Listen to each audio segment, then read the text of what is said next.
book launch party. Thank y'all so much for coming. We had some technical difficulties earlier, but we are here.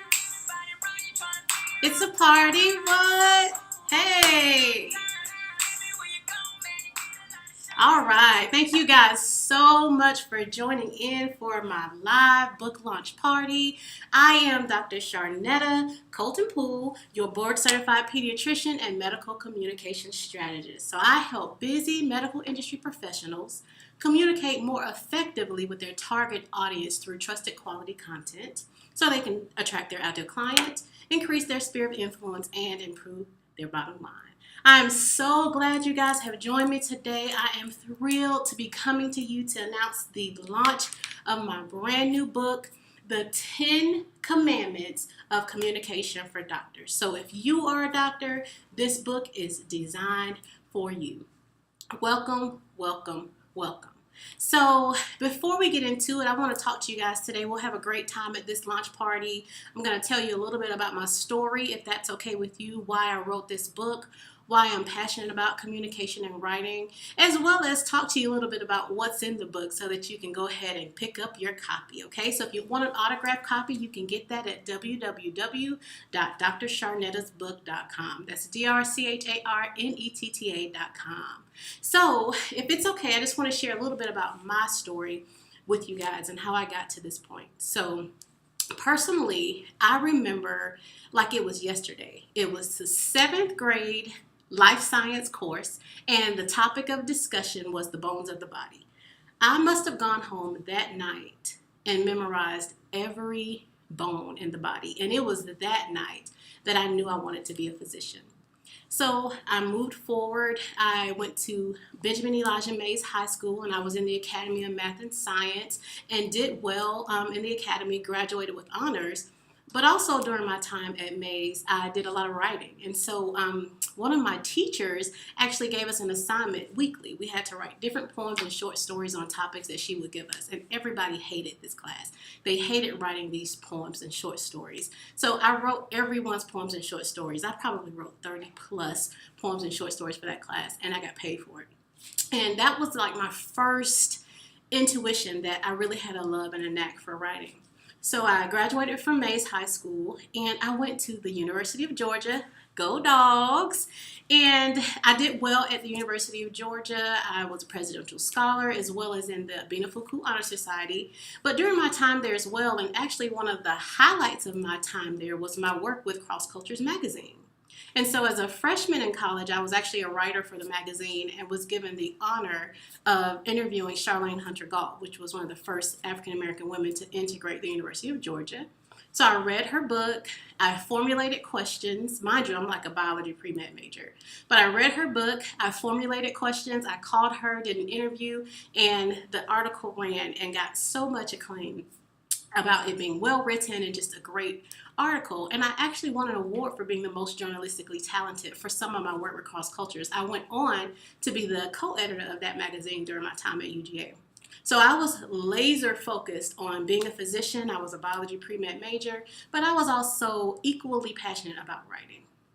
So I went and got a master's degree. And then I was blessed to attend Morehouse School of Medicine for my medical education. And my time there was wonderful, met some really wonderful people. And a lot of my clinical work, I always got a lot of acclaim, not just with, good diagnoses and, properly managing patients, but I got a lot of acclaim for how I spoke with patients, how I communicated with my patients, and that they seemed to listen to me. Also during medical school, which was awesome, I got several awards. I received many awards, including the Billy Wright Adams Scholarship Award. So she flew us to Hawaii to give us our awards and recognition there, and that was such a great honor. But I also received a school-wide essay contest award. So I wrote an essay and won for best essay in the whole school. And so that's something I really treasured. And so at the time of me graduating from medical school, I knew I wanted to be a pediatrician. That was my passion, that was my love, and I knew that I wanted to be a writer. So I completed my residency at Emory University College of Medicine, and I moved to a rural town in Georgia to practice medicine. And really everything was going well. I was really living the life of my dreams. I was practicing pediatrics and taking care of the most important people in the world and really affecting change in their lives. My patients and my parents were so excited about the fact that I listened to them, I communicated well with them as regarding their kids. And then I also was blessed to write. And so I actually, from that time, have written about 8 stage plays, and written, directed, and produced about 8 productions. And so I had it going on. You couldn't tell me anything. I was so blessed. I was so favored to be able to do the things that I love, which was pediatrics and writing. But we all know medicine took a turn. And so as healthcare began to change, the volume of patients went up, and the amount of face-to-face time really communicating and being able to affect change in patients' lives went down. And so I found that I was just running from room to room to room, caring for my patients in a way that I didn't feel was the best way to do it.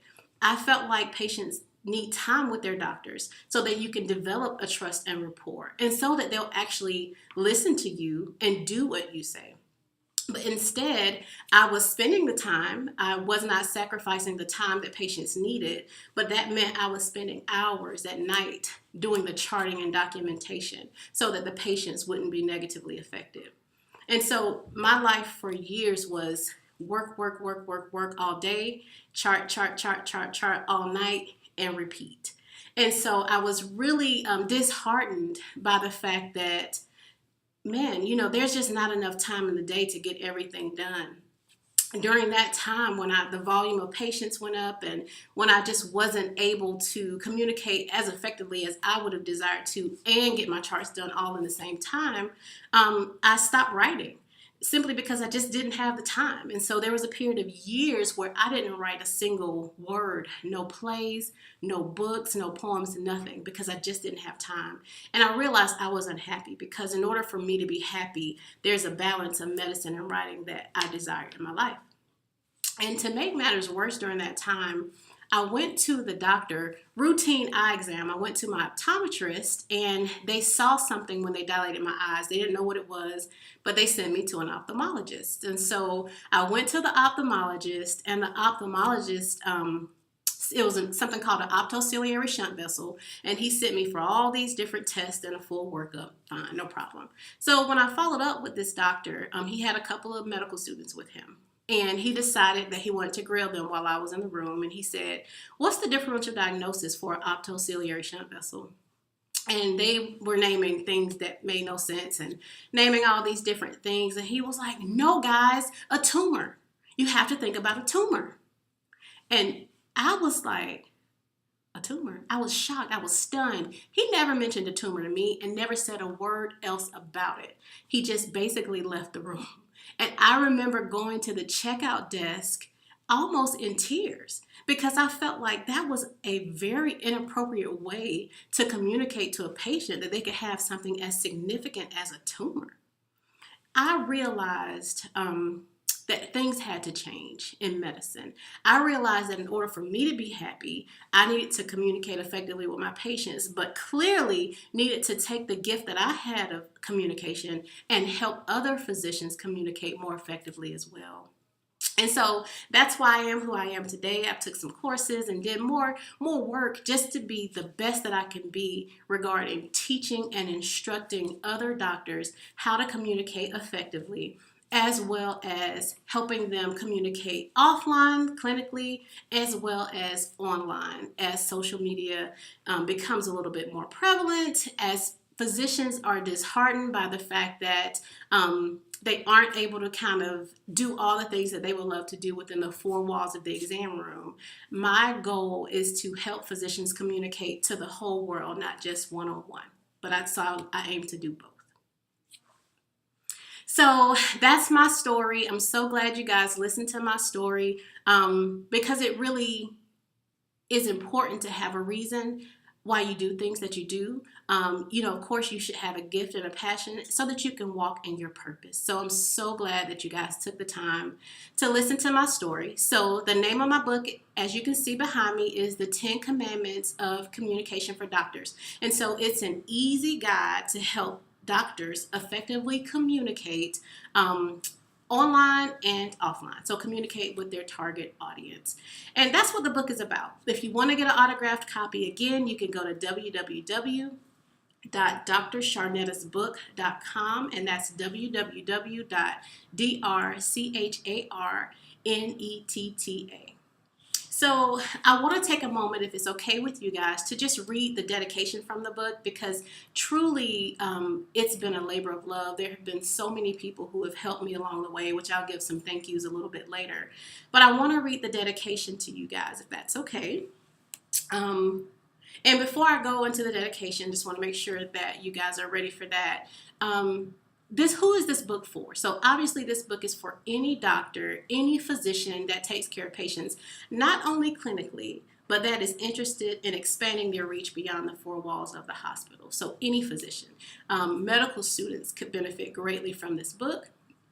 Residents, just anyone who certainly wants to make everyone aware of who they are. And so I'm going to read a little bit of the dedication to you, if that's okay. So the dedication reads like this. First and foremost, I'd like to thank God for allowing my dream of becoming an author to come true. This book is dedicated to my mother, Charlene Colton, and my husband, Anthony Poole, for their never-ending love, support, and protection of me. Special thanks to my sister, Tracy Colton Aston, for our creative sessions and dream sharing. To my coach, Dr. Dreyon Birch, thank you for the business acumen and the push to pursue my passions.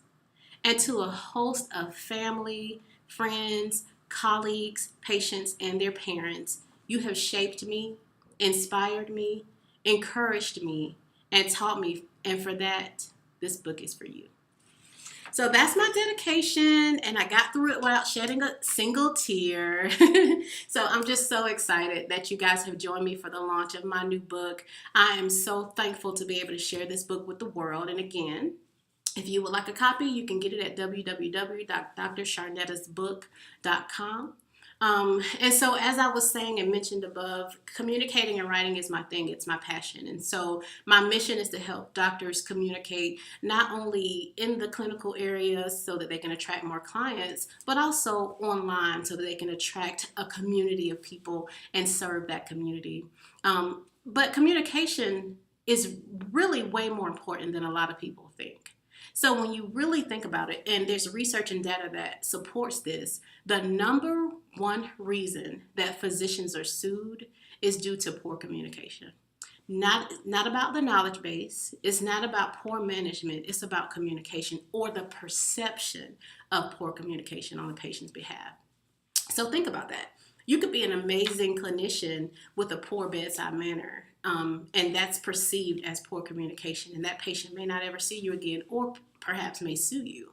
And so the way we communicate with our patients, it matters. And I get it. I'm a physician, and what we do, I've been doing this for 14 years, and what we do, we're so familiar with that it may not seem like a big deal to really explain in detail what's going on with the patient. But even though diabetes may be something you see every single day, 12 times a day in the office, for a patient who's getting a new onset diagnosis, it's important that you communicate effectively with them, or have the appropriate team involved to make sure that the patient is educated. And at the end of the day, this actually improves compliance. And so it's important that we as communications communicate effectively. Clinically, and even if you feel like you have great communication skills, which I'm sure many of you do, it's always nice to get a refresher, learn more about the nonverbal cues. If you've ever wondered why certain patients don't want to see you, that it can help you with those things as well. It'd be great maybe for your staff and things like that. But also, and I want to actually share, if it's okay, a little bit of my introduction to the book with you guys as well, if that's okay. And the reason I wrote this book as well is because of all the changes in medicine and the push for physicians to get correct information out there. I just want you guys to be able to communicate just as effectively offline as you do online. And so I want to read a little bit of an excerpt from my introduction.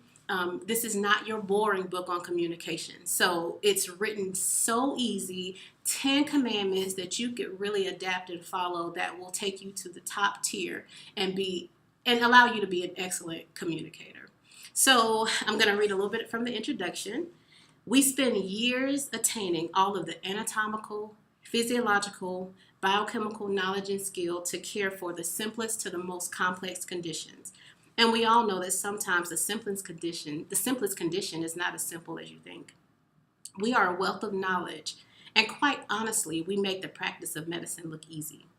However, we were so engrossed in our studies that we didn't take the time, or frankly, have the time to learn about things outside of clinical medicine.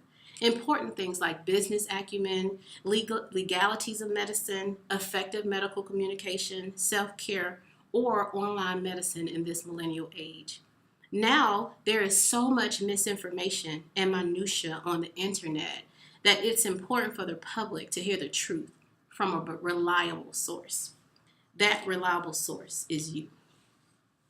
The reason why I shared this is because physicians can easily improve their clinical game through communication, no doubt. But there's a lot in this book about communicating online, because if we are going to communicate online as physicians, there's a higher standard that we are held to, and there are some simple commandments that we need to follow. Okay, so I want to share a few of the commandments with you. I, of course, won't go through them all because you got to get the book. And again, it's www.drcharnetta'sbook.com. That's drcharnettaA.com. But one of the first commandments, and actually the most important commandment, well, they're all important, but one of the most important commandments in the book is first, do no harm. Okay, so we all physicians know this, primum non nocere, which is what we quote, it's our oath when we graduate from medical school. So in every medication that we prescribe, and every test we consider ordering, and every diagnosis we make, in every part of treatment of a patient, we are always thinking first, do no harm. That is why we don't prescribe antibiotics when they're unneeded, because we know long-term side effects. That is why physicians do what they do.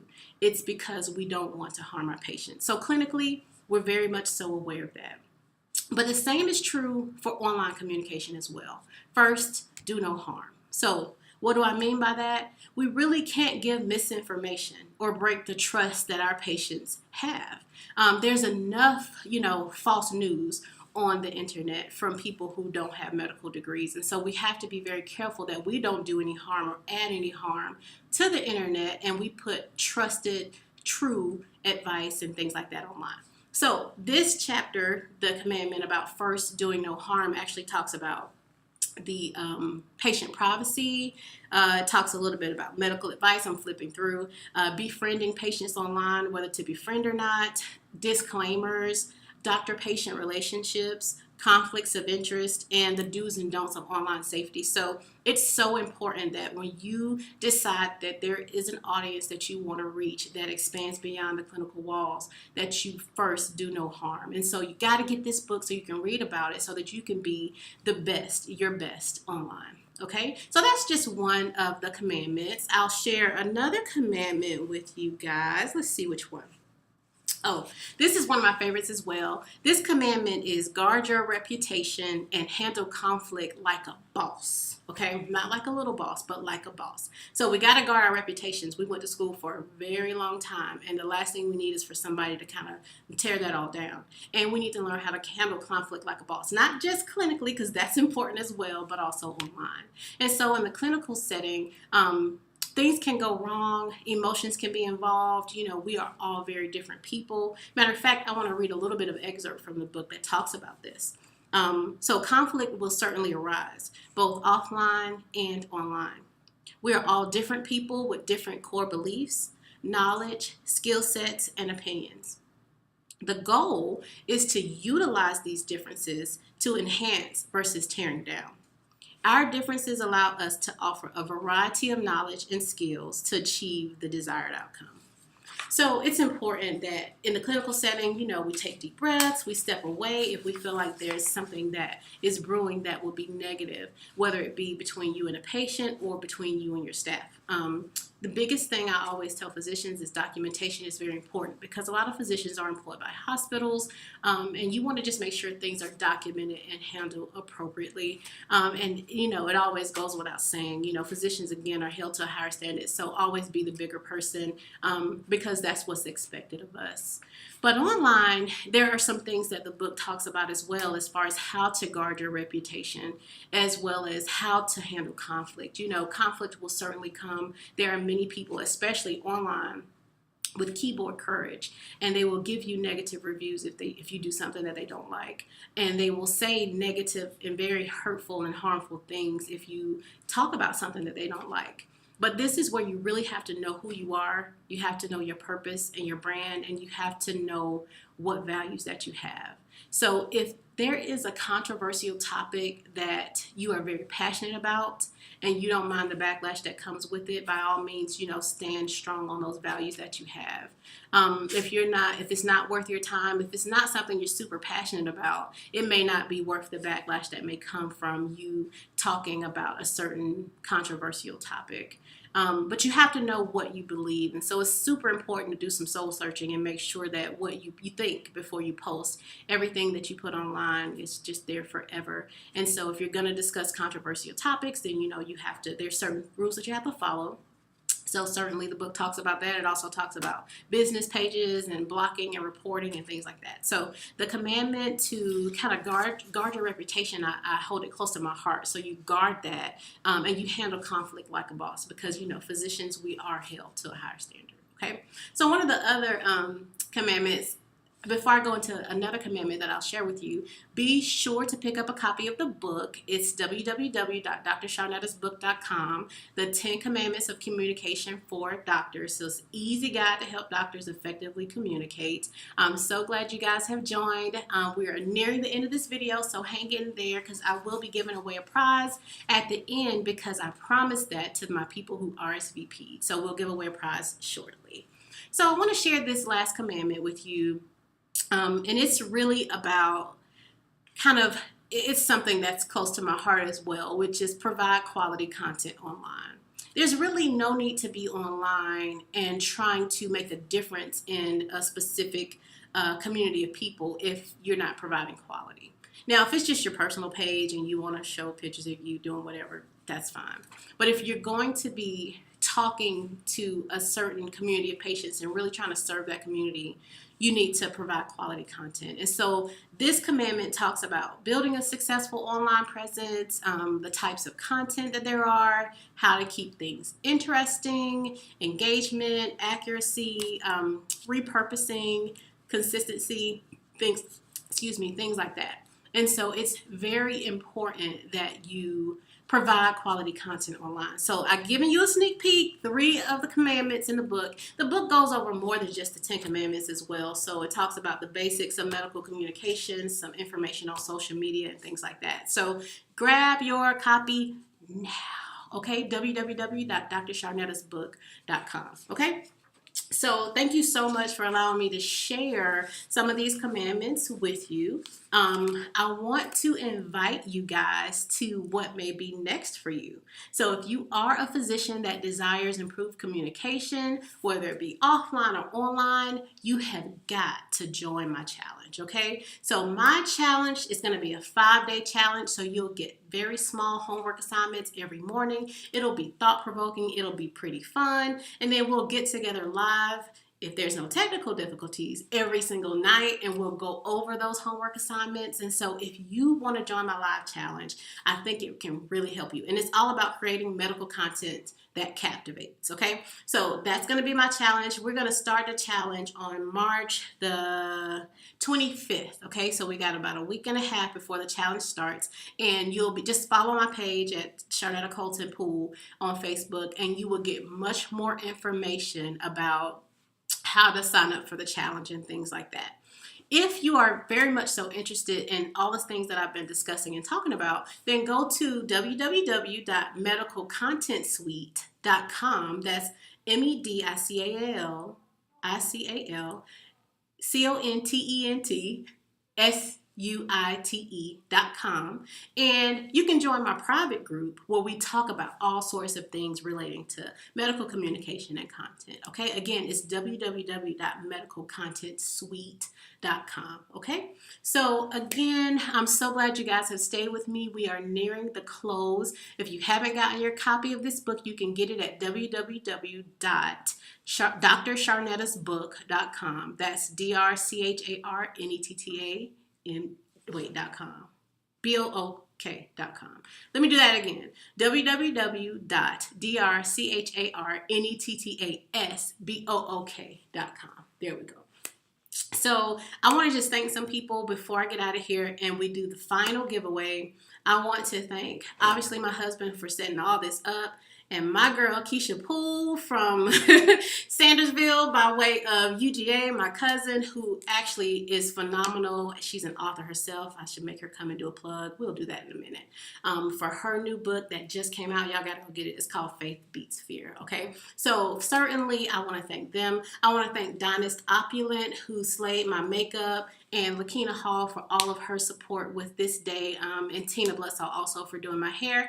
I want to thank all of my family, my friends, my mom, my sister, everybody, Desi, Shalise, all these people who were just down to support me. My Medical Mogul family, they have called and checked and just really been my cheerleaders, and I couldn't have done it without you guys. So thank you guys so much. And so as promised, we're going to have a live giveaway. Do you have the little sheets for the giveaway? Let's find, oh, they're in here.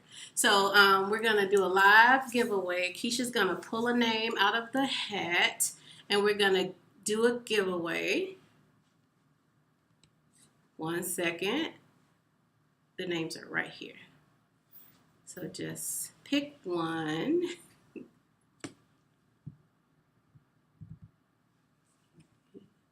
Okay, 1 second. Okay, and just hand me that paper. Okay, let's see who won, y'all. Let's see who won. Latyrus Pugh, thank you so much. So you're going to get something in the mail from Dr. Charnetta. Thank you so much for RSVPing for this live launch. Guys, go and get the book at www.drcharnettasbook.com. Join the conversation. So meet me in the suite is what I always say, which is www.medicalcontentsuite, and that's SUITE.com. So meet me there. We have conversations. We have lunch in the suite every Tuesday at noon. So meet me there so we can talk more about communication and content. And I'm just so grateful and so glad you guys have joined. So for those of you who didn't catch it in the beginning, I am Dr. Charnetta. I am a board-certified pediatrician and medical communication strategist. I help busy medical industry professionals communicate more effectively with their target audience online and offline so they can attract their ideal clients, increase their sphere of influence, and improve their bottom line. Thank you guys so much for joining and being patient with me. Love you. Bye.